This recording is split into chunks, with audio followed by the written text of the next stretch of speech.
کربلا کے بعد اس فرقے کا بنیادی عقیدہ کیا تھا؟ اس کا بنیادی عقیدہ یہ تھا کہ بعد از امام حسین امامت جو ہے اس کا وارث علی ابن الحسین یعنی کہ سید الساجدین نہیں، محمد حنفیہ ہے. کیونکہ محمد حنفیہ حضرت علی کے بیٹے ہیں، تو اگر رسول اللہ کے بعد مولا علی امام ہے اور امامت کے بعد مولا علی کے بعد مولا علی کا بڑا بیٹا حسن امام بنا، امام حسن کے دنیا میں جانے کے بعد امامت نسل حسن میں نہیں گئی، اسی کے چھوٹے بھائی کو ملی. تو اگر امام حسین کے جانے کے بعد علی کا کوئی بیٹا موجود ہے تو امامت نسل حسین میں بھی منتقل نہیں ہوگی، یہ واپس آئے گی نسل علی میں. انہوں نے اس ایک عقیدے کی بنیاد پہ حضرت محمد حنفیہ کو اپنا امام کہنا شروع کر دیا، اور انہوں نے کہا کہ ہم واقعہ کربلا کے بعد علی ابن الحسین کی امامت کو تسلیم نہیں کریں گے، ہم محمد حنفیہ کو اپنا امام مانیں گے. اب یہ لوگ کہاں تھے؟ مدینے میں. محمد حنفیہ اس وقت زندہ تھے. آج تک تاریخ کا مورخ شیعہ ہونے کے باعث، شیعہ ہونے کی وجہ سے بھی، شیعہ بھی ہے لیکن اشتباہ کا شکار ہے. وہ اشتباہ یہ ہو رہا ہے کہ اگر محمد حنفیہ نے خود اپنی امامت کا اعلان نہیں کیا تھا، جو نہیں کیا، تو جب لوگ انہیں امام کہہ رہے تھے تو انہوں نے منع کیوں نہیں کیا؟ خاموش کیوں رہے؟ آج تک شیعہ مورخین کہتے ہیں کہ ان کی خاموشی سوالیہ نشان ہے. ہم محمد حنفیہ کو معاذ اللہ غلط بھی نہیں کہہ سکتے کیونکہ انہوں نے دعویٰ امامت نہیں کیا، لیکن ہم ان کو صحیح بھی اس لیے پورا نہیں کہہ پا رہے کہ جب ان کو لوگ امام کہہ رہے تھے تو وہ خاموش کیوں رہے. اس آج بھی اس ایک پاک ہستی کو جو مولا علی کے بیٹے ہیں، آج بھی مورخ ان کو تانوں کا نشانہ بناتا ہے، کوئی ان کا دفاع کرنے کے لیے تیار نہیں. اب میں دلیل دینے لگا ہوں یونان میں. جب حضرت محمد حنفیہ خاموش تھے، ہمیں اس دور میں جانا پڑے گا. مصلحت کیا تھی؟ مجبوری کیا تھی؟ بعد از شہادت امام حسین جب مولا سید الساجدین اور امام محمد باقر علیہ السلام شام میں قید کر کے رکھ دیا گیا، تو شام میں ایک سازش تیار ہوئی تھی. شام میں دمشق کے محل کے اندر وہ سازش یہ تیار ہوئی تھی کہ دیکھو جو سب سے بڑا کام تھا اولاد رسول کو قتل کرنا، وہ الزام تو ہم اپنے اوپر لے بیٹھے، لہٰذا اگر اب کام کرنا ہے تو پھر پورا کرو. پھر ایسے کرو کہ حسین کے بیٹے کو اور حسین علیہ السلام کے پوتے کو یعنی کہ علی ابن الحسین جناب سجاد کو اور محمد باقر، ان دونوں ائمہ کو شام میں قتل کر دیا جائے. اگر ہم حسین کو قتل کر چکے ہیں، علی کے باقی بیٹوں کو قتل کر چکے ہیں، تو ان کو بھی قتل کر دیں تاکہ نسل امامت ختم ہو جائے. پھر کوئی بھی شیعوں کا امام نہیں ہوگا، پھر صرف بنی امیہ کا راج ہوگا. یہ سازش دمشق کے محل میں تیار ہوئی. 6 لوگوں نے مل کے یزید کو مشورہ دیا کہ اگر کام کرنا تو پھر پورا کر، صرف حسین نہیں نسل حسین قتل کرتے. جو ہی شام میں یہ سازش تیار ہوئی تو خدا کہتا ہے کہ جب تم مکر کرتے ہو تو پھر میں بھی مکر کرتا ہوں. جب تم کہتے ہو کہ ہم محمد کا پیچھا کریں گے تو پھر میں بھی مکڑی سے جالا بنوا دیں گا. اللہ خیر الماکرین. پھر مجھ سے زیادہ تدبیریں کرنے والا کون؟ جب ادھر شام میں تدبیر کی تو ادھر مدینے میں چند لوگوں کے ذہن میں خیال آیا کہ محمد حنفیہ امام نہیں. ریسرچ اچھی لگے تو آپ نے دعا کریں. بسم اللہ. اب ان لوگوں نے جناب محمد حنفیہ نے نہیں کہا میں امام ہوں، ان لوگوں نے کہا کہ امامت تو محمد حنفیہ کا حق ہے. انہوں نے مدینے میں شور کر دیا امام محمد حنفیہ ہے، امام محمد حنفیہ ہے، امام محمد. شور اتنا ہوا کہ خبر شام چلی گئی کہ جن کو قتل کرنے لگے یہ تو امام ہے ہی نہیں. امام تو علی کا بڑا بیٹا جو مدینے میں ہے، اس کے پاس امامت ہے. اس سے پہلے کہ وہ لشکر لے کے شام پہ حملہ کرے، ان کو چھوڑو، اس کی سرگرمیوں پہ نظر رکھو. لہذا نگاہیں سید الساجدین سے نکل کے محمد حنفیہ میں چلی گئی. اب میں پوری کی پوری تحریک کو ایک جملے میں بند کرنے لگا ہوں. اللہ ہر دور میں حجت کو بچانے کے لیے ایک ابو طالب ضرور رکھتا ہے. ہر دور میں حجت کو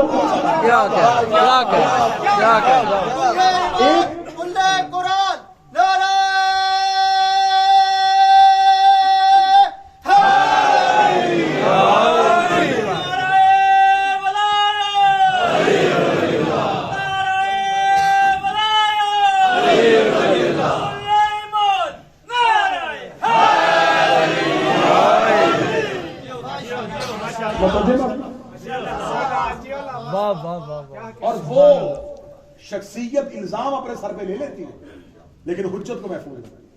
آج تک حضرت ابو طالب نے الزام لیا ہوا ہے اپنے سر پہ مہر رکھا.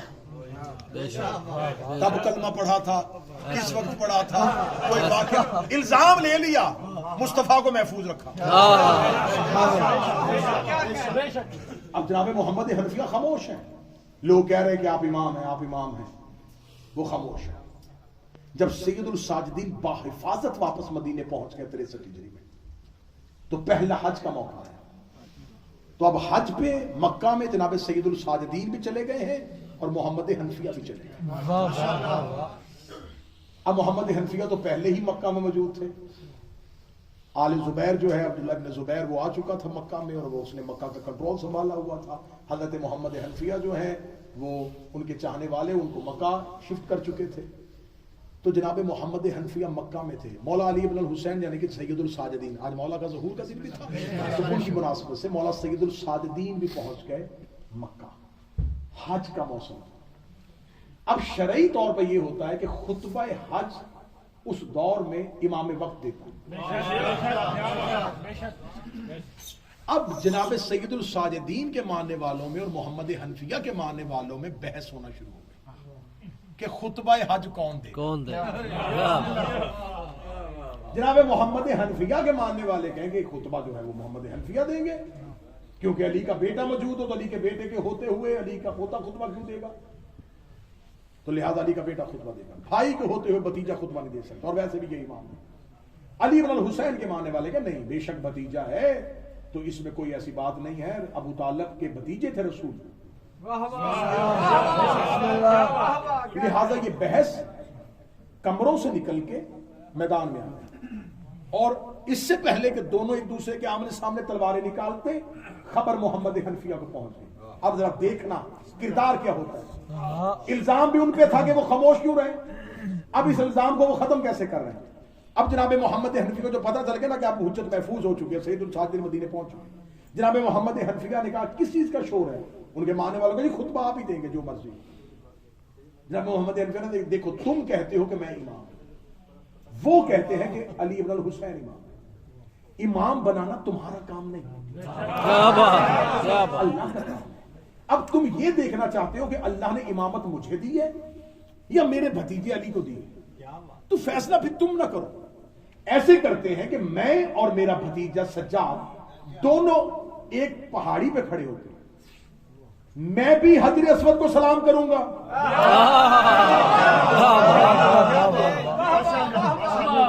سجاد بھی حجر اسود کو سلام. حجر اسود جس کے سلام کا جواب دے دے, کیونکہ امام صرف انسانوں کا امام نہیں ہوتا. ہاں بھائی منظور ہے, انہوں نے کہا منظور ہے. اب جناب محمد حنفیہ نے حجر اسود کو سلام کیا, کوئی جواب نہیں. سید الساجدین نے بھی اپنے ہاتھ کو اٹھایا تو حجر اسود اپنی جگہ سے اٹھا. جناب محمد حنفیہ ضعیفی اور بیماری کے باوجود اپنی جگہ سے چلے اور جناب سجاد کا ہاتھ پکڑ کے بلند کیا, بلند کر کے حاضر امام من امتی, یہ امت میں سے امام ہے. کیا کہنے محمد حنفیہ, تو نے اس دور کے علی کے لیے محمد بن کے غدیر کا اعلان کیا. یہ پہلا فرقہ تھا جس کے پیچھے بنیاد یہ تھی. اب ایک فرقہ آج تک موجود ہے, اسماعیلیہ فرقہ. یہ وہ لوگ ہیں جو امام صادق علیہ السلام کے بعد جو ہے وہ جناب اسماعیل جو مولا امام جعفر صادق کے بیٹے ہیں ان کو امام وقت مانتے, امام موسیٰ کاظم کو نہیں مانتے.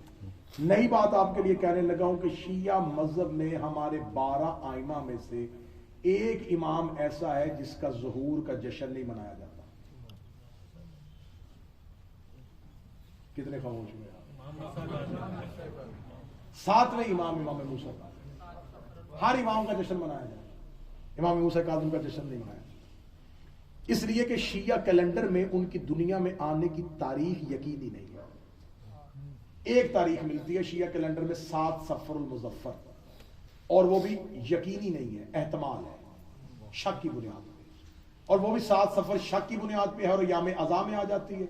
اس لیے ہمارے ہاں حکم ہے کہ اسے نہ مناؤ. پہلی بات یہ کہ تاریخ یقینی نہیں ہے, اور دوسری بات ہے کہ یہ 100 کے دنوں میں آ گئے. اب مجھ پہ سوال کرو کہ امام موسیٰ کاظم کی دنیا میں آمد پوشیدہ تھی. اس لیے کہ نبی موسیٰ جو تھے ان کی آمد بھی پوشیدہ ہے, موسیٰ کاظم کی آمد بھی پوشیدہ ہے. اس لیے کہ امام جعفر صادق نے اپنے دور میں اتنا علمی انقلاب پیدا کر دیا تھا کہ بنی عباس اقتدار میں آتے ہی نسل امامت کو ختم کرنا چاہتے تھے. وہ دیکھنا چاہتے تھے کہ اس کے بعد اگلا امام کون ہے. جناب موسیٰ کاظم کی دنیا میں آمد پوشیدہ ہو گئی.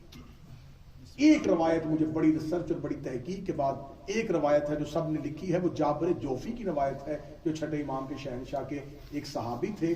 وہ یہ روایت کرتے ہیں کہ ہم حج سے واپس آ رہے تھے تو ابوا کے مقام پر, جہاں یہ مکہ اور مدینہ کے درمیان ایک چھوٹا سا گاؤں ہے جہاں رسول کی والدہ حضرت آمنہ کی قبر ہے, وہ کہتے ہیں ابوا کے مقام پر امام صادق نے ہمیں کہا کہ یہاں پر لشکر کا پڑاؤ کرو. ہم نے لشکر کا پڑاؤ کیا تو وہ کہتے ہیں کہ میں بڑا حیران تھا. جابر کہتے ہیں کہ ابھی مکہ سے نکلے ہوئے تھوڑا ہی ٹائم ہوا ہے اور امام نے لکھا لشکر کو روک کیوں دیا ہے, قافلے کو روک کیوں دیا ہے. وہ کہتے ہیں میں نے دیکھا کہ تھوڑی دیر بعد امام صادق کے خیمے سے مناجات الہیہ تسبیح کی آواز آ رہی تھی.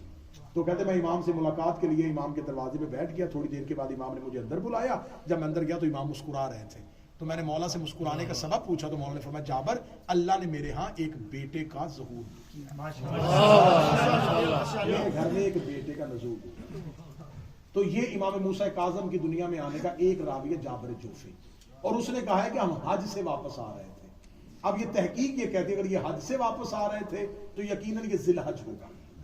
اگر 7 سفر والی تاریخ دیکھیں گے, یہ دیکھیں یہ بھی تو ذی الحج کے بعد ہی ہے, لیکن دوسری تاریخ سے ٹکرا رہی ہے کہ کوئی بھی محرم کا چاند امام صادق نے مدینے کے باہر نہیں دیکھا.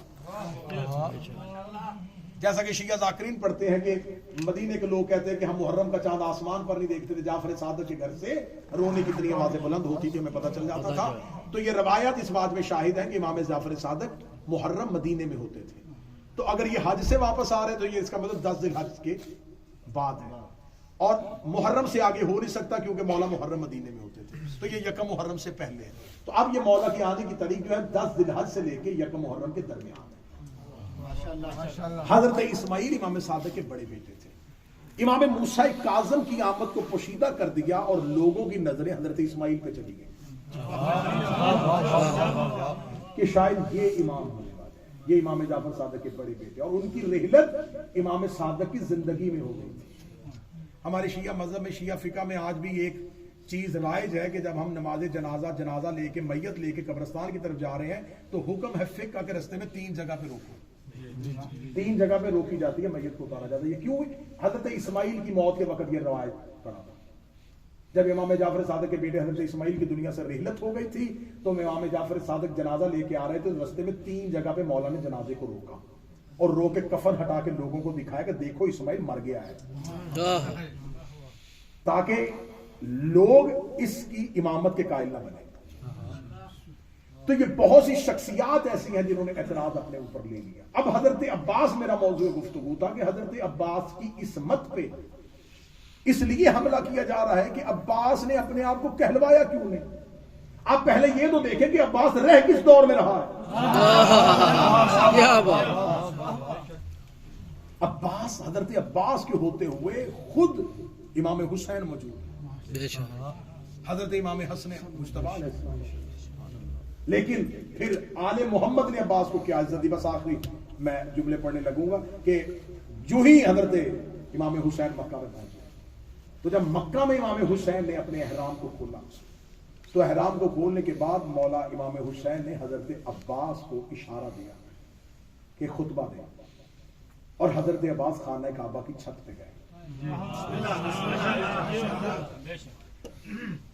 مولا امام حسین نے زبان سے حکم نہیں کیا تھا, صرف ابرو کا اشارہ کیا تھا. اگر اردو زبان سمجھتا ہو تو میں اس کے لیے جملہ کہنے لگا ہوں شیر بھائی کہ حسین کے ابرو کا اشارہ جس کے لیے وحی کا درجہ رکھے اسے عباس کہتے ہیں.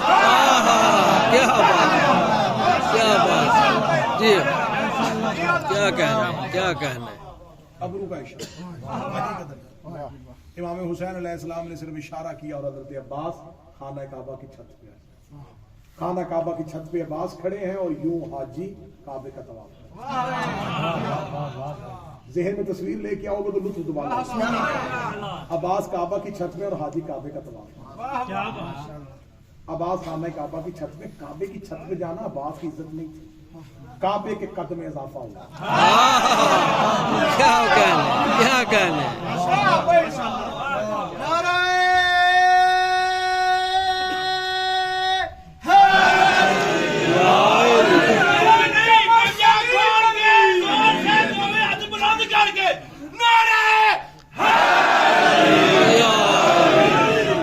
کعبہ کی چھت نے حضرت عباس کے پاؤں کے تلووں کو چوما.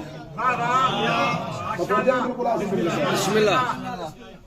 میاں افضل صاحب نے مجھے کہا تھا 2 گھنٹے پڑھنا ہے اور وہ خود بیٹھے نہیں.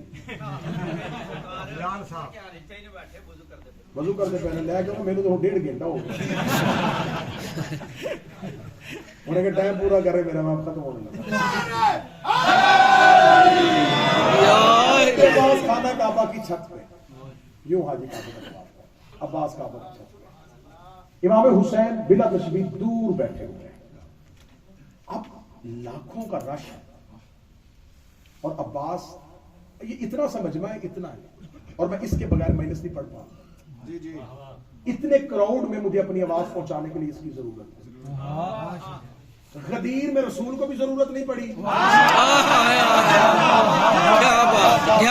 ایک صحابی ایسا نہیں جس نے یہ کہا ہو کہ میرے کان میں آواز ایک ایک تک معصوم کی آواز پہنچی. حضرت عباس کعبہ کی چھت پہ اور لوگ طواف کر رہے ہیں. حضرت عباس کعبہ کی چھت پہ حضرت عباس نے خطبہ شروع کیا. خطبہ آج تک کتابوں میں حضرت ابوالفضل العباس نے 3 اشارے کیے، تینوں اشارے سمجھنا اور دعا دینا. حضرت عباس کعبہ کی چھت پہ اور دور حسین. حضرت عباس نے کہا الحمدللہ الذی شرف ھذا بیت بقدوم ابی. 3 اشارے اور تینوں میں ذرا عزت عباس سننا. حضرت عباس نے کہا الحمدللہ الذی شرف، پہلا اشارہ، ھذا بیتی دوسرا اشارہ، بقدوم ابی تیسرا اشارہ. اب ترجمہ پڑھنے لگا. عباس نے کہا تعریف اس اللہ کی جس نے اس گھر کو اس کے باپ کے قدموں کی وجہ سے.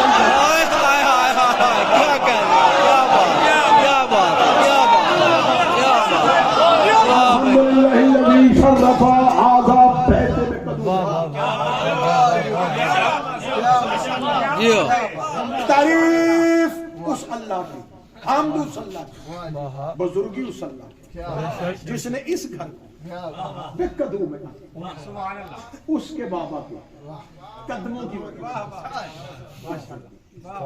لا بیت بے امسح قبلتن، یہ صرف گھر تھا، اسے قبلہ انہوں نے بنایا. بے شک یہ صرف ایک کمرہ تھا.